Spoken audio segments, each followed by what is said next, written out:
मोक्षमार्गस्य नेतारं भेतारं कर्मभूभृतां ज्ञातारं विश्वतत्त्वानां वन्दे तद्गुणलब्धये। बोलिए पंच परमेष्ठी भगवान की जय। शांति विधाता श्री गजानन शांतिनाथ भगवान की जय। द्वादशांग जिनवाणी माता की जय। ग्रंथादिराज श्री तत्वार्थ सूत्र जी की जय। आचार्य श्री उमा स्वामी जी महाराज की जय। आचार्य श्री विद्यासागर जी महाराज की जय। परम पूज्य मुनि पुंगव श्री 108 सुधासागर जी महाराज की जय। अड़ाई द्वीपस्थ समस्त महामुनिराजों की जय। ज्ञानावर्णी और दर्शनावर्णी इन दो कर्मों के भेदों का वर्णन हो चुका था।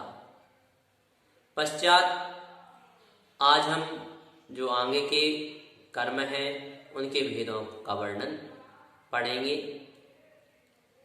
सबसे पहले वेदनी कर्म के जो दो भेद हैं उनका वर्णन किया जा रहा है। सूत्र उच्चारित करें, सद असद वेद्ये।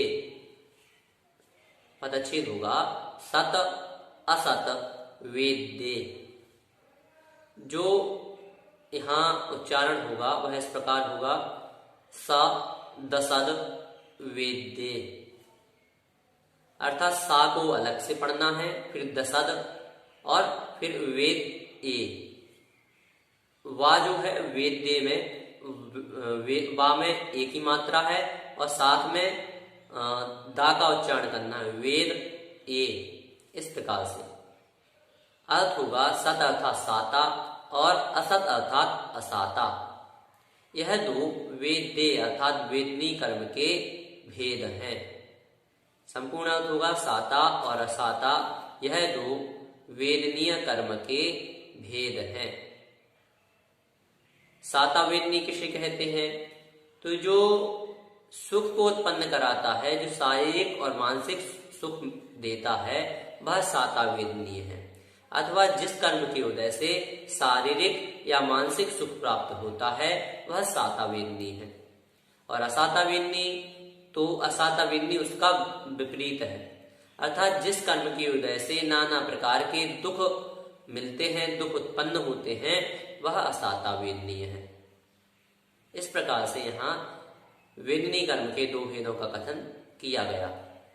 पश्चात मोहिनी कर्म के 28 भेदों का कथन किया जा रहा है। सूत्र उच्चारित करें, दर्शन चारित्र मोहिनीया कषाय कषाय वेदनीयाख्या त्रिद्विनव षोडश भेदा सम्यक्त्व मिथ्यात्व तदुभयान्य कषाय कषाय हास्य रत्य रति शोक भय जुगुप्सा स्त्री पुण्य पुंसक वेदा अनंतानुबंध्य प्रत्याख्यान प्रत्याख्यान संजुलन विकल्पाश्चैः क्रोध मान माया लोभा। पदच्छेद देखें, दर्शन चारित्र मोहनीय अकषाय कषाय वेदनीय आख्याः त्रि द्वि नव षोडश भेदाः सम्यक्त्व मिथ्यात्व तत् उभयानि अकषाय कषायौ हास्य रति अरति शोक भय जुगुप्सा स्त्री पुण्य नपुंसक वेदा अनंतानुबंधी अप्रत्याख्यान प्रत्याख्यान संज्वलन विकल्पाः च एकसः क्रोध मान माया लोभाः। अर्थ देखें, दर्शन अर्थात दर्शन मोहनीय, चारित्र अर्थात चारित्र मोहनीय, अकषाय अर्थात अकषाय वेदनीय, कषाय वेदनीय अर्थात कषाय वेदनीय, आख्याः अर्थात इनके क्रमशः त्रि अर्थात 3, द्वि अर्थात 2, नव अर्थात 9, षोडश अर्थात 16 भेद हैं। सम्यक्त्व अर्थात सम्यक्त्व, मिथ्यात्व अर्थात मिथ्यात्व, तत् उभयानि अर्थात तदुभय अर्थात सम्यक्त्व और मिथ्यात्व। यह 3 दर्शन मोहिनी के भेद हैं। दूसरे चारित्र मोहिनी के अकषाय अर्थात अकषाय वेदनीय और कषाय अर्थात कषाय वेदनीय, यह 2 भेद हैं। हास्य अर्थात हास्य, रति अर्थात रति, अरति अर्थात अरति, शोक अर्थात शोक, भय अर्थात भय, जुगुप्सा अर्थात जुगुप्सा, स्त्री अर्थात स्त्रीवेद, पुम अर्थात पुमवेद और नपुंसक वेदा अर्थात नपुंसक वेद। यह 9 अकषाय वेदनीय के हैं। अनंतानुबंधी अर्थात अनंतानुबंधी, अप्रत्याख्यान अर्थात अप्रत्याख्यान, प्रत्याख्यान अर्थात प्रत्याख्यान, संजनन अर्थात संजनन। चा अर्थात और, इनमें विकल्पाह अर्थात विकल्प से, एक असहा अर्थात प्रत्येक के, क्रोध अर्थात क्रोध, मान अर्थात मान, माया अर्थात माया और लोभाह अर्थात लोभ के भेद से 16 कषाय वेदनीय हैं। संपूर्ण अर्थ होगा दर्शन मोहनीय, चारित्र मोहनीय, अकषाय वेदनीय, कषाय वेदनीय। इनके क्रमशः 3, 2, 9 और 16 भेद हैं, अर्थात दर्शन मोहनी के 3, चारित्र मोहनी के 2, अकषाय वेदनीय के 9 और कषाय वेदनीय के 16। सम्यक्त्व अर्थात सम्यक्त्व, मिथ्यात्व, तदुभय अर्थात इन दोनों का मिश्र रूप अवस्था सम्यक्त्व मिथ्यात्व। यह 3 दर्शन मोहिनी के, दूसरे चारित्र मोहिनी के अकषाय वेदनी और कषाय वेदनी, यह 2। हास्य, रति, अरति, शोक, भय, जुगुप्सा, स्त्री वेद, पुरुष वेद और नपुंसक वेद, यह 9 अकषाय वेदनीय के। अब शेष जो है 16 भेद अर्थात अनंतानुबंधी, अप्रत्याख्यान, प्रत्याख्यान और संजलन। इनमें विकल्प से प्रत्येक के क्रोध, मान, माया और लोभ के भेद से 16 भेद होते हैं, जो कि कषाय वेदनी के होते हैं। 16 किस प्रकार से होंगे? तो जो अनंतानुबंधी, अप्रत्याख्यान, प्रत्याख्यान और संजलन है, इनमें क्रोध, मान, माया, लोभ का गुणा करेंगे तो 16 भेद हो जाएंगे। इस प्रकार से यहाँ जो मोहनीय कर्म है उसके 28 भेद हुए। किस प्रकार से होते हैं देखें तो सबसे पहले जो है दर्शन मोहिनी, इसके 3 भेद हैं, सम्यक्त्व, मिथ्यात्व और सम्यक मिथ्यात्व। इस प्रकार दर्शन मोहिनी के 3 भेद हुए। पश्चात चारित्र मोहिनी के सर्वप्रथम तो 2 भेद हुए, अकषाय वेदनीय और कषाय वेदनीय। इनमें अकषाय वेदनीय के 9 भेद हैं, हास्य, रति आदि, और कषाय वेदनीय के अनंतानुबंधी, प्रत्याख्यान, अप्रत्याख्यान और संजलन। इनमें क्रोध, मान, माया, लोभ का गुणा करने पर 16 भेद होते हैं। इस प्रकार 16 और 9 25 भेद चारित्र मोहिनी के हुए तथा इनमें 3 भेद जो दर्शन मोहिनी के हैं वह मिलाने पर कुल 28 भेद मोहिनी कर्म के होते हैं। इस प्रकार से जानना चाहिए। इनकी परिभाषाओं के बारे में यदि आपको विशेष समझना है तो आप श्री सर्वार्थ सिद्धि जी ग्रंथ में अथवा श्री तत्वार्थ सूत्र जी में ही पढ़ सकते हैं। पश्चात आयु कर्म जो है उसके भेदों का वर्णन किया जा रहा है। सूत्र उच्चारित करें। नारक तैर्यग योन मानुष दैवानी। पदच्छेद लिखें। नारक तैर्यग योन मानुष दैवानी। अर्थ होगा नारक अर्थात नरकायु, तैर्यग अर्थात त्र्यंचायु, मानुष अर्थात मनुष्यायु और दैवानी अर्थात देवायु। यह 4 योन अर्थात आयु है। संपूर्ण अर्थ होगा नरकायु, त्र्यंचायु, मनुष्यायु और देवायु। यह 4 आयु हैं। आयु की परिभाषा होगी जिस कर्म के उदय से प्राणी जिस शरीर में रुक जाता है वह आयु है। यहाँ 4 भेद हैं, नरक, त्र्यंच, मनुष्य और देव। तो इनमें नरक आयु की परिभाषा होगी जिस कर्म के उदय से प्राणी नरक के शरीर में अथवा नारकी के शरीर में रुक जाता है वह नरक आयु है। इसी प्रकार से अन्य की भी परिभाषा समझ लेना चाहिए। पश्चात नाम कर्म के जो 42 भेद हैं उनका कथन किया जा रहा है। सूत्र उच्चारित करें। गति, जाति, शरीरांगोपांग, निर्माण, बंधन, संघात, संस्थान, सहनन, स्पर्श, रस, गंध, वर्णानुपूर्व्या, गुरु, लघुपघात, परघाता, तपोद्योतोच्छ्वास, विहायो गतयः। प्रत्येक शरीर त्रस्तभग सुस्वर, शुभ, सूक्ष्म, पर्याप्ति स्थिरादेय यशा कीर्ति सेतराणि तीर्थकरत्वञ्च। पदच्छेद देखें। गति, जाति, शरीर, अंगोपांग, निर्माण, बंधन, संघात, संस्थान, सहनन, स्पर्श, रस, गंध, वर्ण, आनुपूर्व्य, अगुरु-लघु, उपघात, परघात, आतप, उद्योत, उच्छ्वास, विहायोगतयः, प्रत्येक शरीर, त्रस, सुभग, सुस्वर, शुभ, सूक्ष्म, पर्याप्ति, स्थिर, आदेय, यशः कीर्ति, से इतराणि में सा और इतराणि, सा इतराणि, तीर्थकरत्वञ्च। अर्थ होगा गति अर्थात गति, जाति अर्थात जाति, शरीर अर्थात शरीर, अंगोपांग अर्थात अंगोपांग, निर्माण अर्थात निर्माण, बंधन अर्थात बंधन, संघात अर्थात संघात, संस्थान अर्थात संस्थान, सहनन अर्थात सहनन, स्पर्श अर्थात स्पर्श, रस अर्थात रस, गंध अर्थात गंध, वर्ण अर्थात वर्ण, आनुपूर्व्य अर्थात आनुपूर्व्य, अगुरु लघु अर्थात अगुरु लघु, उपघात अर्थात उपघात, परघात अर्थात परघात, आतप अर्थात आतप, उद्योत अर्थात उद्योत, उच्छ्वास अर्थात उच्छ्वास और विहायोगतयः अर्थात विहायोगति। तथा प्रत्येक शरीर अर्थात प्रत्येक शरीर, त्रस अर्थात त्रस, सुभग अर्थात सुभग, सुस्वर अर्थात सुस्वर, शुभ अर्थात शुभ, सूक्ष्म अर्थात सूक्ष्म, पर्याप्ति अर्थात पर्याप्ति, स्थिर अर्थात स्थिर, आदेय अर्थात आदेय, यशः कीर्ति अर्थात यशः कीर्ति, तथा सा अर्थात इनके, इनके अर्थात प्रत्येक शरीर से लेना है, इतराणी अर्थात प्रतिपक्ष भूत अथवा विलोम, इनके उल्टे। तो उल्टे क्या होंगे?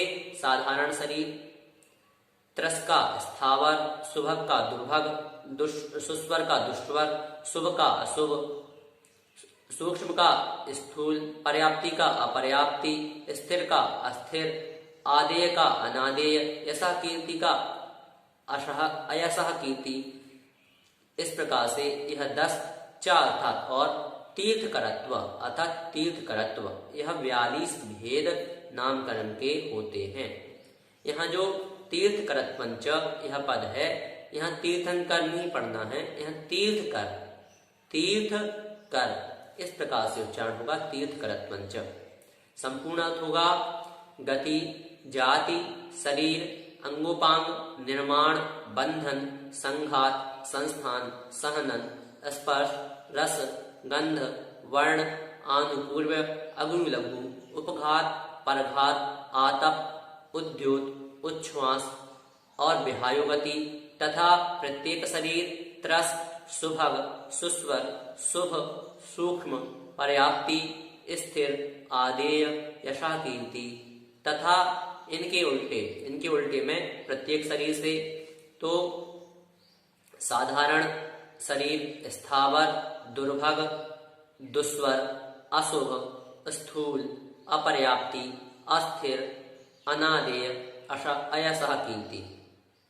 इस प्रकार से यह 10 और तीर्थकरत्व अर्थात तीर्थकरत्व, यह 42 भेद नाम कर्म के होते हैं।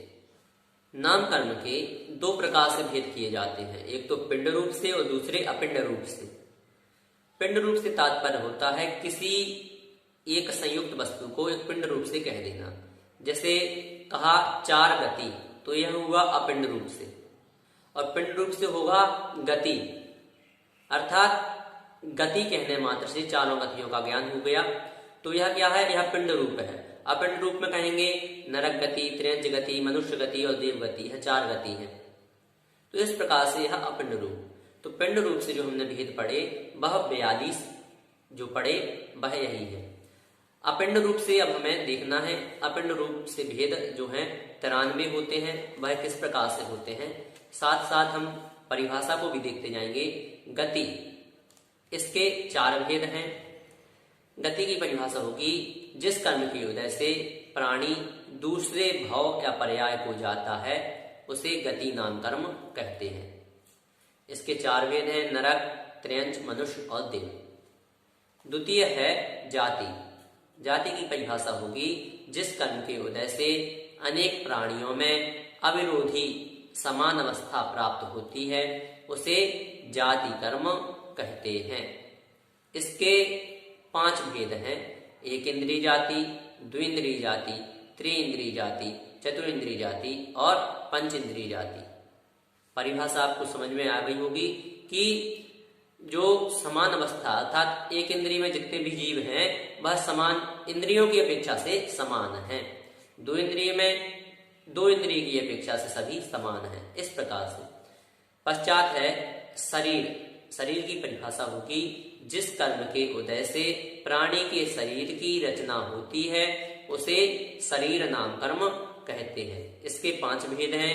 औदायिक, वैक्रियक, आहारक, तेजस और कारमाण। पश्चात है अंगोपांग। अंगोपांग की परिभाषा होगी जिस कर्म के उदय से अंगों और उपांगों की रचना होती है उसे अंगोपांग नाम कर्म कहते हैं। इसके 3 भेद हैं। औदारिक शरीरांगोपांग, वैक्रियक शरीरांगोपांग और आहारक शरीरांगोपांग। पश्चात है निर्माण। इसका एक ही भेद है, निर्माण।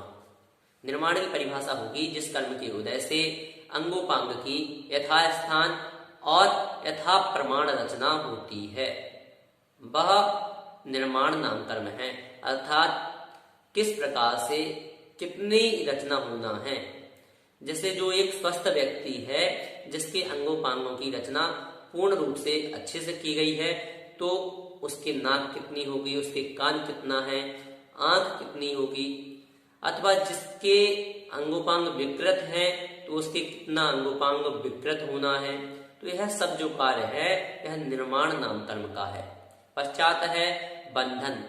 बंधन की परिभाषा होगी शरीर नाम कर्म के उदय से ग्रहण किए हुए पुद्गल स्कंदों का परस्पर मिलन जिस कर्म के उदय से होता है उसे बंधन नाम कर्म कहते हैं।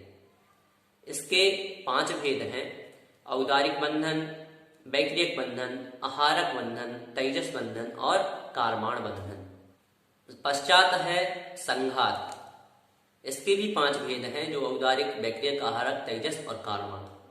इस प्रकार से इसकी परिभाषा होगी जिस कर्म के उदय से औदारिकादि शरीरों के प्रदेशों का परस्पर छिद्र रहित एकमेकपन होता है उसे संघात नाम कर्म कहते हैं। पश्चात है संस्थान। संस्थान की परिभाषा होगी जिस कर्म के उदय से शरीर का आकार बनता है उसे संस्थान नाम कर्म कहते हैं। इसके 6 भेद हैं। समचतुर्थ संस्थान, न्यग्रोध परिमंडल संस्थान, स्वाति संस्थान, कुब्जक संस्थान, वामन संस्थान और हुंडक संस्थान। इस प्रकार से जो संस्थान है उसके 6 भेद हुए। पश्चात है सहनन। सहनन के भी 6 भेद हैं। परिभाषा देखें जिस कर्म के उदय से हड्डियों के बंधनों में विशेषता होती है उसे सहनन नाम कर्म कहते हैं। बंधनों से तात्पर्य जोड़ों से। इसके जो 6 भेद हैं वह देखें। प्रथम वज्र वृषभ नाराज सहनन, वृषभ नाराज सहनन, नाराज सहनन, अर्ध नाराज सहनन, कीलक सहनन और असंप्राप्ता सपाटिका सहनन। इस प्रकार से सहनन नाम कर्म के 6 वेद हैं। पश्चात है स्पर्श। स्पर्श की परिभाषा होगी जिसके उदय से शरीर में स्पर्श की प्राप्ति होती है, स्पर्श प्रकट होता है, वह स्पर्श नाम कर्म है। इसके 8 भेद हैं। हल्का भारी, रूखा चिकना, कड़ा नरम और ठंडा गरम। पश्चात है रस। जिसके उदय से शरीर में रस की प्राप्ति होती है, रस प्रकट होता है, वह रस नाम कर्म है। इसके 5 भेद हैं। खट्टा, मीठा, कड़वा, कसायला और चरपरा। पश्चात है गंध। इसकी परिभाषा होगी जिसके उदय से शरीर में गंध की प्राप्ति होती है, गंध की उत्पत्ति होती है, वह गंध नाम कर्म है। इसके 2 भेद हैं। सुगंध और दुर्गंध। पश्चात है वर्ण। वर्ण की परिभाषा होगी जिसके उदय से शरीर में वर्ण की प्राप्ति होती है, वह वर्ण नाम कर्म कहलाता है। इसके 5 भेद हैं: काला, नीला, पीला, लाल, सफेद। पश्चात है आनुपूर्व। आनुपूर्व की परिभाषा होगी जिस कर्म के उदय से विग्रह गति में मरण से पहले शरीर के आकार आत्मा के प्रदेश रहते हैं, उसे आनुपूर्व नाम कर्म कहते हैं। अर्थात मरण के पहले जैसा शरीर होता है, अर्थात जैसे कोई जीव त्र्यंच पर्याय में है और त्र्यंच पर्याय में उसने चूहे की पर्याय धारण की हुई है, तो उसकी जो आत्मा का आकार होगा वह चूहे के आकार का होगा। अर्थात जब वह मरण के पश्चात दूसरे शरीर को धारण करने के लिए जो गति कर रहा है, उस गति के समय उसका आकार पूर्व अर्थात चूहे की पर्याय का ही होगा। इस प्रकार से इसे ही आनुपूर्व नाम कर्म कहते हैं। इसके 4 भेद हैं: नरक गत्यानुपूर्व, त्र्यंच गत्यानुपूर्व, मनुष्य गत्यानुपूर्व और देव गत्यानुपूर्व। इस प्रकार से यहाँ इसके 4 भेद हुए। पश्चात उपघात की परिभाषा देखें। जिस कर्म के उदय से घातक अंगोपांग होते हैं उसे उपघात नाम कर्म कहते हैं। इसका एक ही भेद है। परघात अर्थात जिस कर्म के उदय से दूसरे के घातक अंगोपांग होते हैं उसे परघात नाम कर्म कहते हैं। इसका भी एक ही भेद है। आतप अर्थात जिस कर्म के उदय से आतपकारी शरीर प्राप्त होता है उसे आतप नाम कर्म कहते हैं। इसका भी एक ही भेद है। उद्योत अर्थात जिस कर्म के उदय से उद्योत रूप शरीर होता है उसे उद्योत नाम कर्म कहते हैं। यह भी एक ही होता है। आतप में जैसे सूर्य विमान होता है, उस सूर्य विमान में जो देव निवास करते हैं उनके आतप नाम कर्म का उदय जानना चाहिए, और जो चंद्र विमानों में देव निवास करते हैं उनका उद्योत नाम कर्म का उदय जानना चाहिए। पश्चात है उच्छ्वास। जिस कर्म के उदय से शरीर में उच्छ्वास होता है अर्थात श्वास रहती है उसे उच्छ्वास कहते हैं। पश्चात है विहायो गति अर्थात जिस कर्म के उदय से आकाश में गमन होता है उसे विहायो गति नाम कर्म कहते हैं। इसके 2 भेद हैं: प्रशस्त विहायो गति और अप्रशस्त विहायो गति। इस प्रकार से यहाँ 2 भेद हैं। पश्चात अब जितने भी भेद आने वाले हैं वह सभी एक एक भेद वाले ही जानना चाहिए, इसलिए उनकी परिभाषा के बारे में आपको ज्ञान करा दिया जा रहा है। प्रत्येक शरीर अर्थात जिस कर्म के उदय से एक शरीर का एक जीव ही स्वामी होता है वह प्रत्येक शरीर है। साधारण शरीर अर्थात जिस कर्म के उदय से एक शरीर का अनेक जीव स्वामी होते हैं, अर्थात शरीर तो एक है परंतु उसके स्वामी अनेक हैं, उसे साधारण शरीर कहते हैं। त्रस अर्थात जिस कर्म के उदय से द्विंद्रिय आदि जीवों में जन्म होता है उसे त्रस नाम कर्म कहते हैं। स्थावर अर्थात जिस कर्म के उदय से एक इंद्रिय जीवों में जन्म होता है उसे स्थावर नाम कर्म कहते हैं। पश्चात है सुभग। सुभग की परिभाषा होगी जिस कर्म के उदय से दूसरे जीवों को अपने से प्रीति होती है उसे सुभग नाम कर्म कहते हैं। दुर्भग अर्थात जिस कर्म के उदय से रूप आदि गुणों से युक्त होने पर भी दूसरे जीवों को अपने से प्रीति नहीं होती उसे दुर्भग नाम कर्म कहते हैं। अर्थात कितना भी कुछ कर लो परंतु दूसरे जो हैं अपन से द्वेष ही कर रहे हैं, उन्हें अपने से प्रीति नहीं है, अपन से उन्हें क्या होता है घृणा आती है, अथवा वह स्वयं अपने को नहीं चाहते हैं, तो यह क्या है दुर्भग नाम कर्म का उदय है। सुस्वर अर्थात जिस कर्म के उदय से स्वर सुलीला होता है वह सुस्वर। दुस्वर अर्थात जिस कर्म के उदय से स्वर खराब होता है अर्थात आवाज जो है वह खराब होती है वह दुस्वर नाम कर्म है। पश्चात है शुभ अर्थात जिस कर्म के उदय से मस्तक आदि अवयव सुंदर मालूम होते हैं वह शुभ है। अर्थात जैसे किसी का जो शरीर है उसकी जो रचना है वह बिल्कुल सटीक है, एक सी है, तो वह क्या है वह शुभ नाम कर्म है। जैसे किसी का जो शरीर होता है वह उसका चेहरा बिल्कुल एक सा होता है, बिल्कुल गोल होता है अथवा जो सबको लुभाने वाला होता है वह क्या है, शुभ नाम कर्म है। और अशुभ नाम कर्म जिस कर्म की वजह से शरीर के अवयव देखने में मनोहर मालूम नहीं होते, सुंदर मालूम नहीं होते, वह अशुभ नाम कर्म है। जैसे किसी में एक हाथ लंबा है, किसी का एक पैर लंबा है, अथवा किसी की नाक थोड़ी सी बाहर निकली हुई है। इस प्रकार से शरीर के जो अवयव हैं उनमें कुछ अथवा संपूर्ण ही क्या हो, मनोहरता मालूम नहीं हो, तो वह अशुभ नाम कर्म कहलाता है।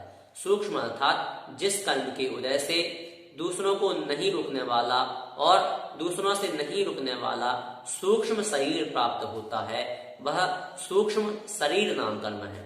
पश्चात है स्थूल, अर्थात जिस कर्म के उदय से दूसरों को रुकने वाला तथा स्वयं दूसरों से रुकने वाला शरीर प्राप्त होता है, वह स्थूल अथवा बादर नाम कर्म है। पश्चात है पर्याप्ति, इसकी परिभाषा होगी जिस कर्म के उदय से अपने योग्य पर्याप्तियां पूर्ण होती हैं, वह पर्याप्ति नाम कर्म है। पश्चात अपर्याप्ति, अर्थात जिस कर्म के उदय से पर्याप्तियां पूर्ण नहीं हो पाती हैं, उसे अपर्याप्ति नाम कर्म कहते हैं। पश्चात है स्थिर, जिस कर्म के उदय से शरीर की धातुएं तथा उपधातुएं, धातुओं में रस, रुधिर, मांस, मेदा, हाड़, मज्जा, शुक्र आदि जो हैं, यह क्या है, यह धातुएं हैं। उपधातुएं वात, पित्त, कफ, सिरा, स्नायु, चाम और जठराग्नि, यह उपधातुएं हैं। उपधातुएं जो होती हैं, यह जो है आंतरिक अथवा धातुओं को बनाने का कार्य करती हैं। तो यह जो है जिस कर्म की वजह से धातुएं तथा उपधातुएं अपने अपने स्थान में स्थिरता को प्राप्त होती हैं, उसे स्थिर नाम कर्म कहते हैं। और जिसमें स्थिरता को प्राप्त नहीं होती, वे अस्थिर नाम कर्म है। आदेय अर्थात जिस कर्म के उदय से शरीर में प्रभा होती है, कांति होती है, चमक होती है, वह आदेय नाम कर्म है। अनादेय अर्थात जिस कर्म के उदय से शरीर में कांति नहीं रहती है, प्रभा नहीं रहती है, वह अनादेय नाम कर्म का उदय है। पश्चात है यशः कीर्ति, अर्थात जिस कर्म के उदय से संसार में जीव की प्रशंसा होती है, उसे यशः कीर्ति नाम कर्म कहते हैं। और जिस कर्म के उदय से प्रशंसा नहीं होती, वह अयशः कीर्ति है। अंतिम है तीर्थकरत्व, अर्थात जिस कर्म के उदय से तीर्थंकर पद की प्राप्ति होती है, उसे तीर्थकरत्व नाम कर्म कहते हैं। इस प्रकार से जब हम यह सारे भेद जोड़ेंगे तो अपिंड रूप से नाम कर्म के 93 भेद हो जाएंगे। इस प्रकार से यहाँ नाम कर्म के जो भेद हैं, उन भेदों का हमने वर्णन समझा। पश्चात गोत्र कर्म के 2 भेदों का जो कथन है वह किया जा रहा है। सूत्र उच्चारित करें। उच्चैः नीचैश्च, पदच्छेद देखें। उच्चैः नीचैः च, अर्थ होगा उच्चैः अर्थात उच्च गोत्र और नीचैः अर्थात नीच गोत्र। यह 2 गोत्र कर्म हैं। संपूर्ण अर्थ होगा उच्च गोत्र और नीच गोत्र, यह 2 गोत्र कर्म के भेद हैं। उच्च गोत्र की परिभाषा होगी जिस कर्म के उदय से प्राणी लोकमान्य कुल में जन्म लेता है, उच्च कुल में जन्म लेता है, वह उच्च गोत्र है। तथा जिस कर्म के उदय से प्राणी निम्न कुल में नीच गोत्र में जन्म लेता है, लोक निंद कुल में जन्म लेता है, वह नीच गोत्र है। इस प्रकार से यहाँ गोत्र कर्म के भेदों का वर्णन जाना। पश्चात अंतिम जो कर्म है अंतराय कर्म, उसके 5 भेदों का वर्णन किया जा रहा है। सूत्र उच्चारित करें।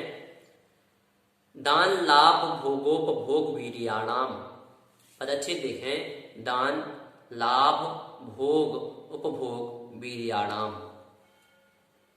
अर्थ होगा दान अर्थात दानांतराय, लाभ अर्थात लाभांतराय, भोग अर्थात भोगांतराय और उपभोग अर्थात उपभोग उपभोगांतराय, वीर्याणाम अर्थात वीर्यांतराय। यह 5 अंतराय कर्म के भेद हैं। संपूर्ण अर्थ होगा दानांतराय, लाभांतराय, भोगांतराय, उपभोगांतराय और वीर्यांतराय। यह 5 अंतराय कर्म के भेद हैं। इन सभी की परिभाषाएं लगभग समान ही होगी, इसलिए एक परिभाषा को समझकर सारी परिभाषाओं का हम ज्ञान कर लेंगे। सबसे पहला जो भेद है दानांतराय, इसकी परिभाषा होगी जिस कर्म के उदय से दान देने की इच्छा तो उत्पन्न होती है परंतु दान नहीं दे पाता है, तो वह दानांतराय कर्म है। इसी प्रकार से शेष अन्य में भी हमें लगा लेना चाहिए। लाभ की इच्छा हो तो लाभांतराय, और भोग की करने की इच्छा हो परंतु ना कर पाए तो क्या है, भोगांतराय। उपभोग करने की इच्छा हो, उपभोग ना हो पाए तो उपभोगांतराय।